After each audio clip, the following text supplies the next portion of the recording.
In 1960, the automobile industry started performing car crash tests on dummies. Now, because the industry was so male dominant and heavily designed by men, guess what? The dummies used during the car crash were of an average height, weight, and a stature of a man. Now, due to this, 47% of women were more likely to be in a serious car accident as compared to men.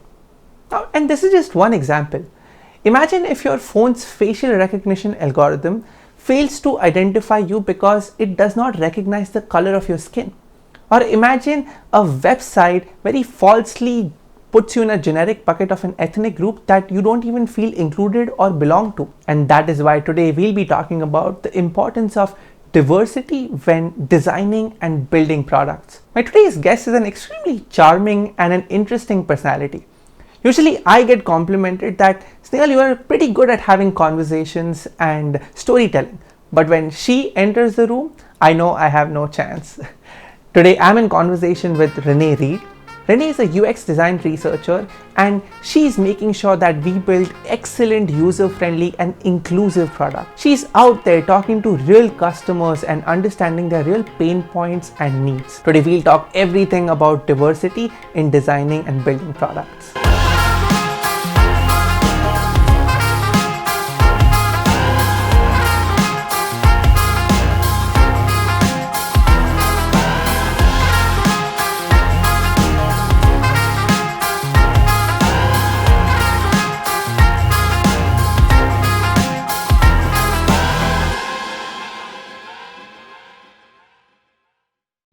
Renee, thank you so much for coming on the show. It's a pleasure to have you.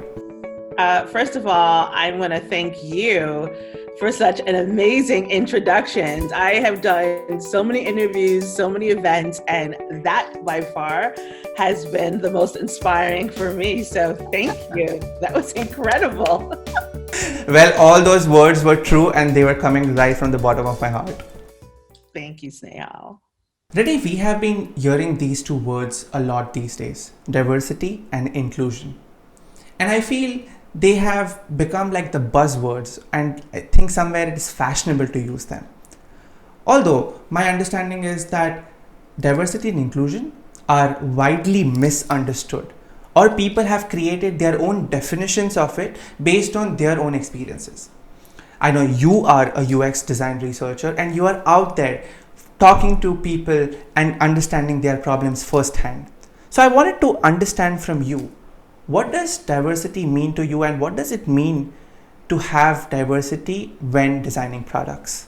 Yeah, as a design researcher and being mindful of audiences and users that span the globe, diversity in product is really about when someone from any socioeconomic background, any demographic, any religion, any ethnicity can look at that product, experience that product, and feel represented.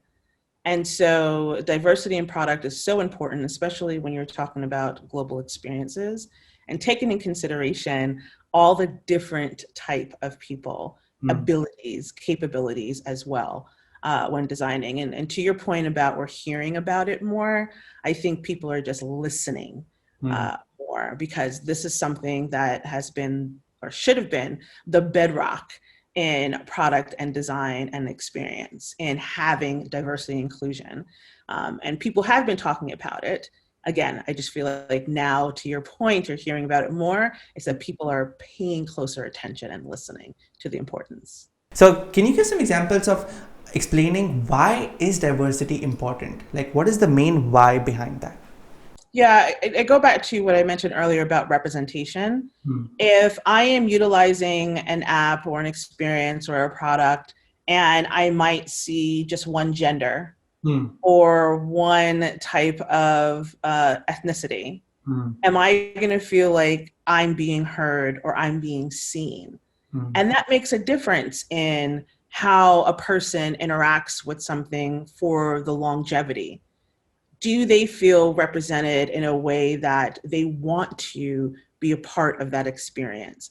You alienate people when you are only showing and demonstrating one type of experience or one type of a product.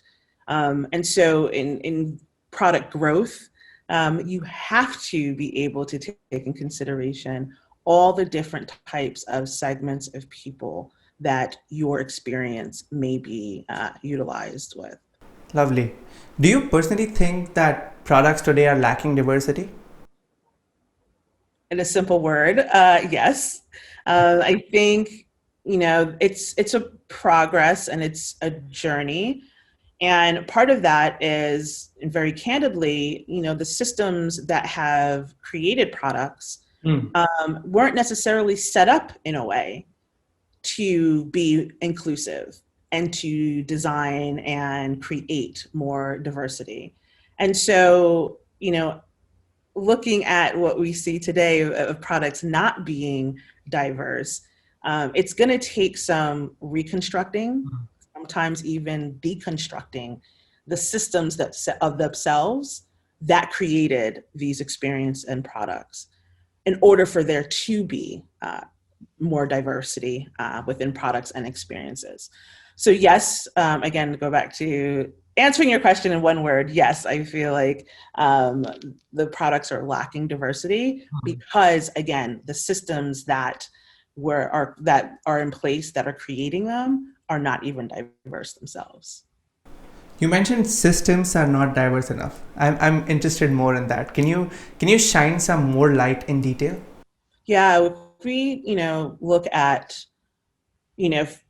the product development cycles, organizations, things like that, there is a trend in terms of, who's at the head making the decisions, who is creating, who are the developers or the people. And this is over time. We're not talking about something in the last 5 to 10 years. We're talking about decades of this, right?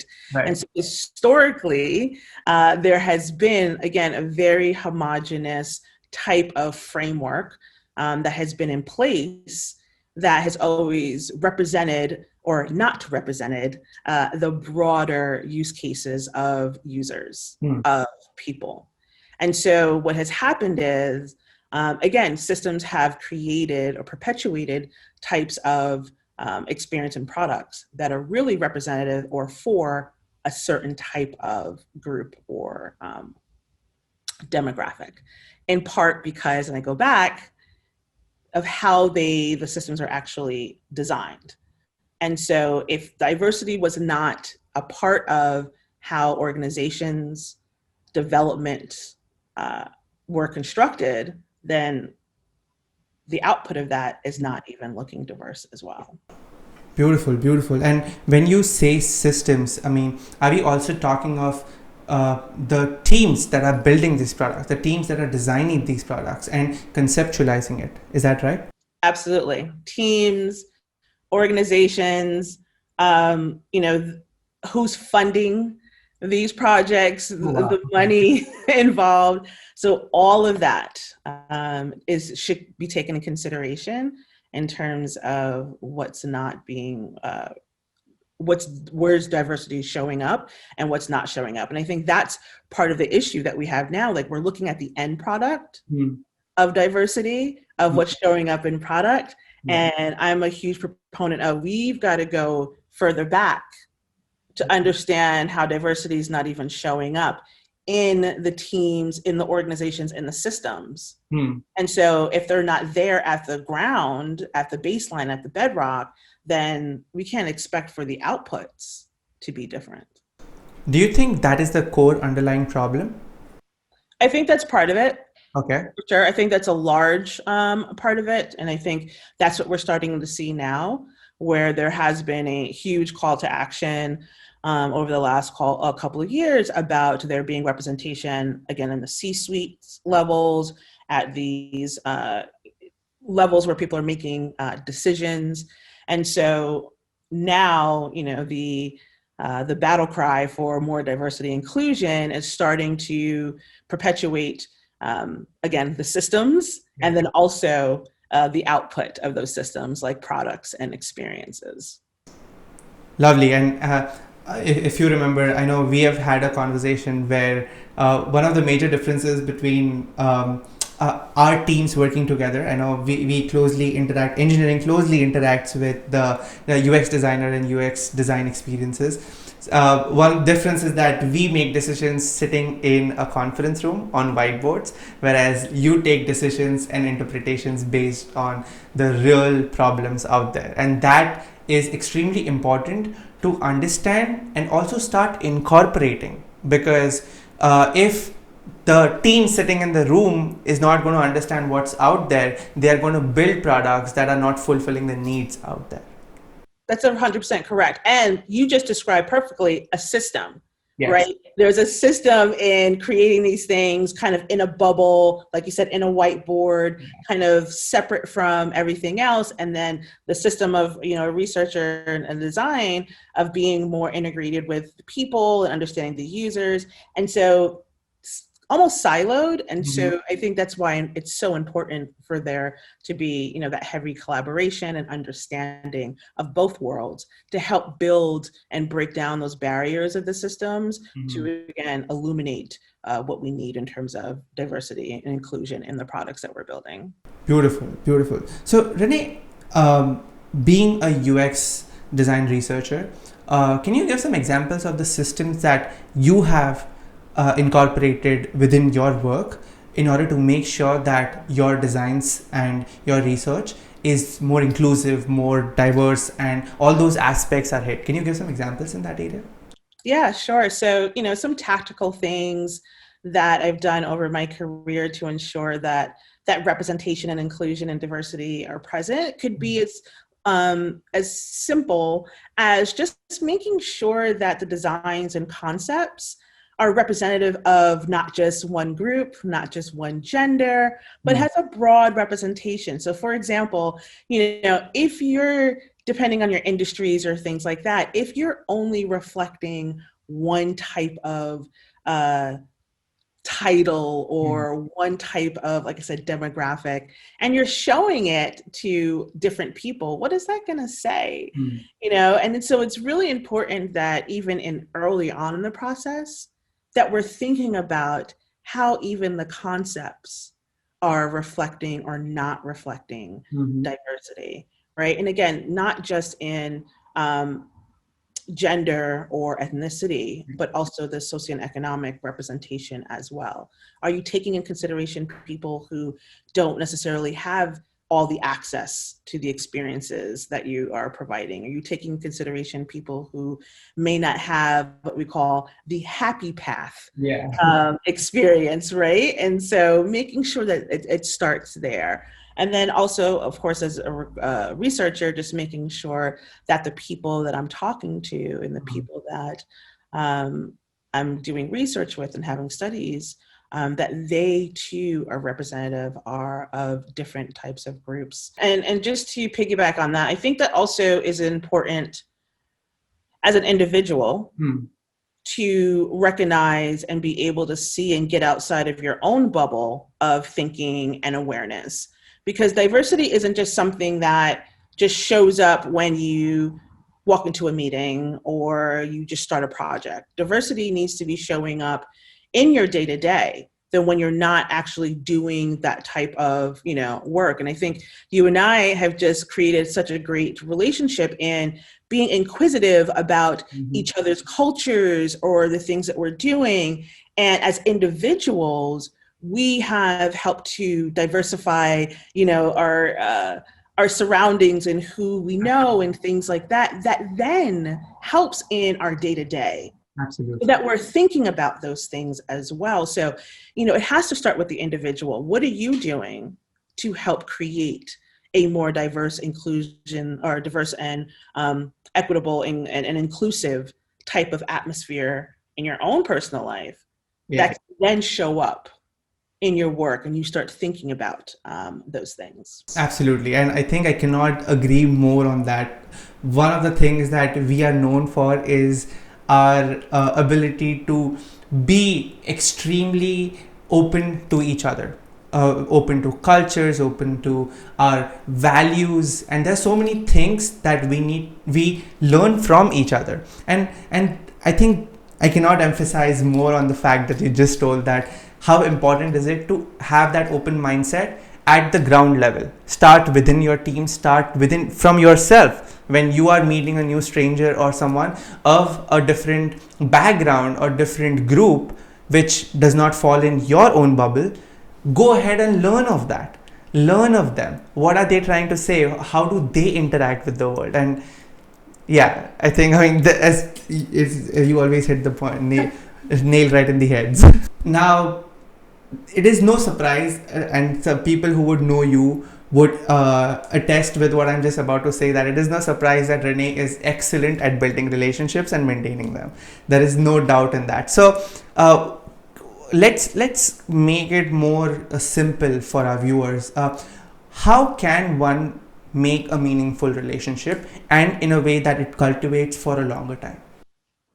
Yeah, and I'll just say, from like you mentioned, personal and professional, it's not about necessarily becoming best friends with someone all the time. And I think that's where people sometimes, get hesitant on, what we're talking about in terms of cultivating relationships. It is as simple as just asking questions. And as a researcher, as a person, I'm curious. I want to know. I want to know about who you are, not just the engineer and not just the product manager or the data scientist. I want to know who you are. On top of, what do you do? Tell me about, the engineer. And, like I've sat down side by side to say, just show me what you do. Like, I want to understand. And I think starting with empathy for the person, their practice, what they do is just so important in cultivating that relationships. Yes, we have, our tactical things we need to do and accomplish and our goals that we need to. But when you have empathy and understanding what the engineer has to do, what the product manager has to do, what I have to do, it just creates just a different type of a relationship. So that, one, if you don't agree on something, no one's taking it personal. People are listening to one another because you've laid that foundation of, I just want to understand you, what you do, who you are, and then just let it build from there. It's a process, it's a journey, and just be kind to one another and getting to that place where you can cultivate that trust for one another. Beautiful. And I think my question behind that question was because somehow we want to take the learnings that you just said and go ahead and implement it in building strong, meaningful teams. Let's start with building your teams that are going to build products for 7 billion people out there in the world. So that was the main thing. So do you think what all you just said, like I'm assuming we can, it's okay to be not just professional within your team, but it is important to understand, be empathetic towards your co-workers, towards the partners that you work with, and just truly understand. Is that right? 100%. Yeah, I think, there's no secret that a lot of times in my career, I have been the only Black woman in the room. I've been the only minority in the room. And sometimes people don't understand the weight that carries. And even speaking about diversity and inclusion, that's a lot of weight for me to carry if I'm the only person talking about diversity and inclusion, where it needs to be this collective effort. So it's important for teams to understand and have that empathy for one another so that someone can say, you know what, Renee doesn't need to be the only one talking about making sure that we're including this type of gender or this type of ethnicity. And so people begin to understand, your barriers, your frustrations, what you have to go through. And vice versa. I begin to understand what other people have to go through as engineers or as leaders in the space and making things happen. And so there is a shared understanding of being human, in these rooms that allow for better dialogue, better communication, amongst projects and ideas, and just being authentic in these spaces. I think that's what all this culminates to, in that you break down a lot of the walls and that people begin to authentically be able to show up in these spaces so that they can be effective and work with the passion and excitement to create these experiences for other people, because it's almost a reflection of what's happening in the rooms that they're in. Very well said, Renee. And if you don't mind, I have a follow up question for you. It is a little personal in nature, but you can choose not to answer it. You mentioned that there have been times where you are in a meeting room and you felt that weight, you felt that burden. Can you shine some light on that? What did you feel exactly? Yeah, you know, being the only Black woman in a room a lot of the times, or sometimes the only woman in the room, there's this constant reminder that you're having to deal with. And you're always in this feeling of, being in the spotlight of saying the wrong thing, or, not saying the right thing. And so that weight takes its toll over time and years. This is not a one-off experience. This is something that I've, experienced throughout my career. And so, you can grow callous to that, or you can get to a place that I'm at where, I shine a light on it. And so the conversations are, listen, I don't want to be the only, Black woman in the room speaking on the subject. There should be multiple voices and not just mine. And so, as I've grown throughout my career, I've become a lot more transparent about the situation so that change can happen, so that others can have the understanding and the weight of being that only voice. And like I was mentioning earlier, if I'm constantly the one saying, hey, you know what? There are no people of color in this experience, or there's no women in this experience, and you're constantly being that one, it can grow on you, and you can get tired, because you want to be able to talk about and demonstrate other things, not just that same subject, all the time. Yes. And so I think people, in part because I have been more vocal, I have been more transparent about the feeling in the room, like you're asking me, and getting people to understand that people have then done that self-evaluation and said, you know what, I'm so used to being part of the majority, I haven't really thought about not being the only person in the room. And so people have begun to start thinking like that, and realize that something needs to change. And it's been fantastic. Lovely. And I mean, I think from the bottom of my heart, thank you for sharing this personal space with us today. And I just feel that what you just said will be so inspiring for other people who are probably in a similar boat like you, even today. And they might probably get an inspiration that, okay, Renee made it happen. Maybe even I need to step up my game in order to make sure I go in that direction. I have this personal saying that the courage of few can invigorate many.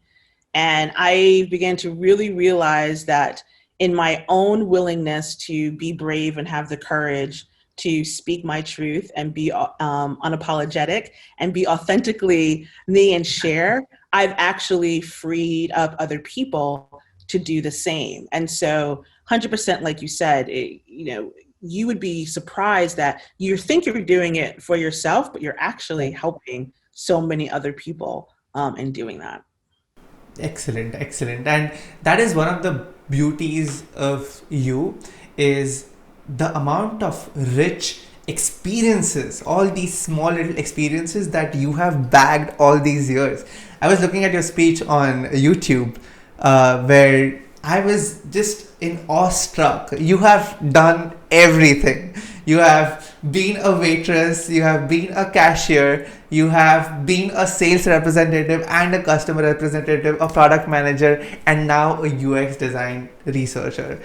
It is just mind blowing to even think about it, of the different steps and the journey you have been through. So I think a question for you based on that is that how has all of those rich experience positioned you the way you are today, especially when you are thinking of integrating design into products and stuff?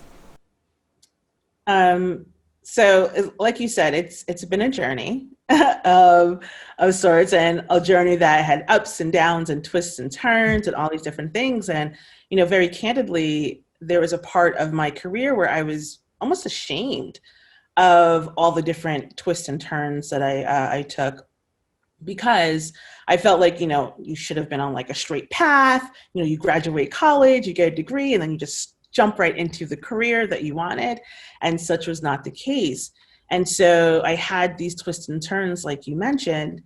And it wasn't until I was on the pathway to become a UX researcher that I really started to hone in and lean into all of my experiences. I began to really realize that everything that I had done, like you mentioned, project management, customer service, waitressing, all these things, really helped elevate me as a UX researcher, because it was my journey. I owned it. It wasn't something that was very cookie cutter. I didn't go to school for design. I didn't, go. It was this eclectic way of me putting together my own journey and story that I could speak to very clearly, and understanding who I was as a researcher, someone who was able to see things from holistically, from the business side, from the research side, and ultimately, the science side of research. Mm-hmm. So that actually made me stand out as a candidate.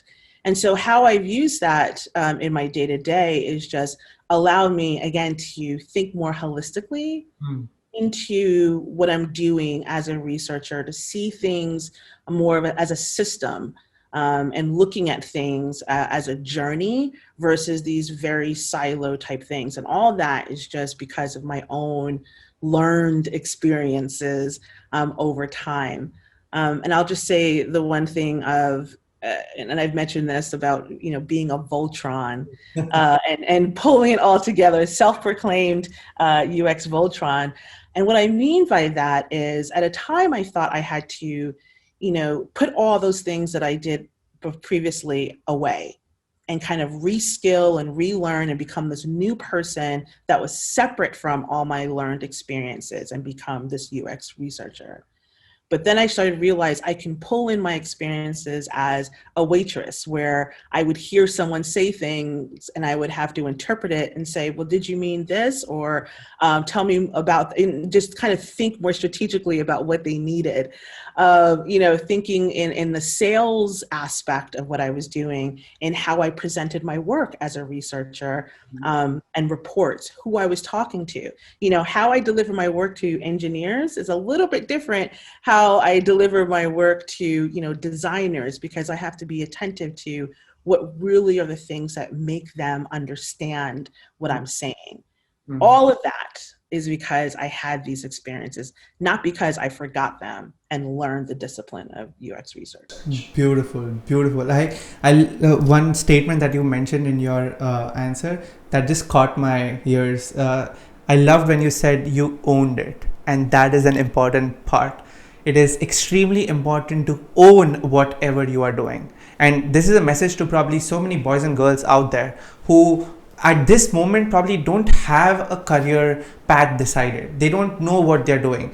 Whatever job that they are doing might not be relevant to the degree that they have in, or it is probably not paying them enough. Or of course we understand all of those things, but it just reminds me of one quote from Steve Jobs: you cannot connect the dots looking ahead, you can always connect the dots looking behind. And that is a classic example in your case right now, because look at you right now, from where you started, all the ups and downs, turns and twists that you did, and collecting and becoming the Voltron of experiences, and you are where you are today. Awesome.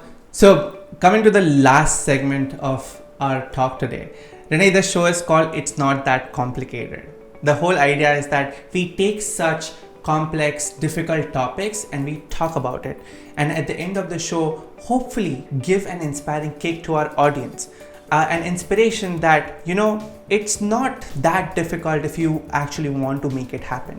So based on our discussion today, Renee, what are some 3 CTAs, some 3 call to actions that you would want to sum it up with, which will help build products with more diverse mindset and integrated not just in products but also within building teams?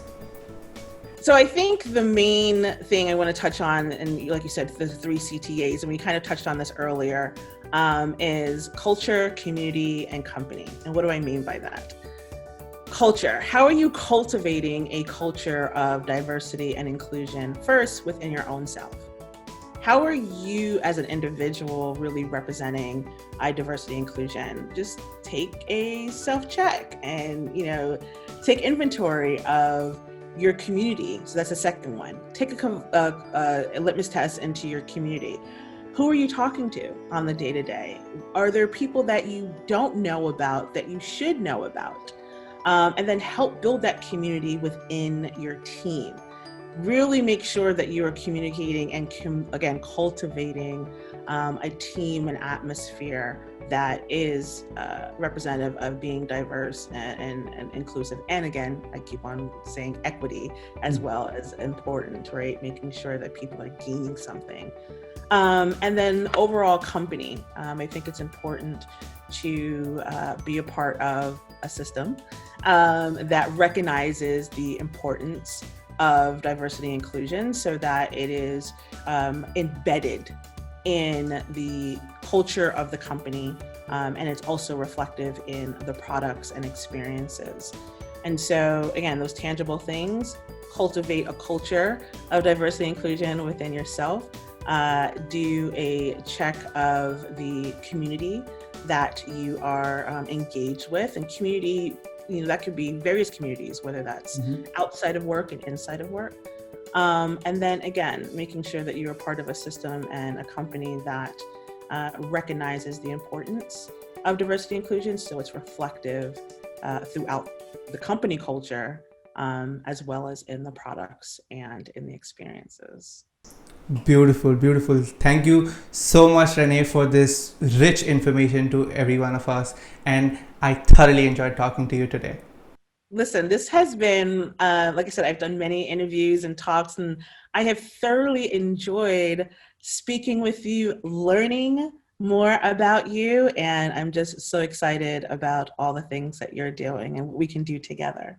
Thank you for watching today's episode. If you like this episode, make sure you press that like button and also share this episode with your friends, teammates, colleagues, anyone who would be interested in this. And if you like such topics, every week we come up with interesting topics. So make sure you hit this subscribe button right here.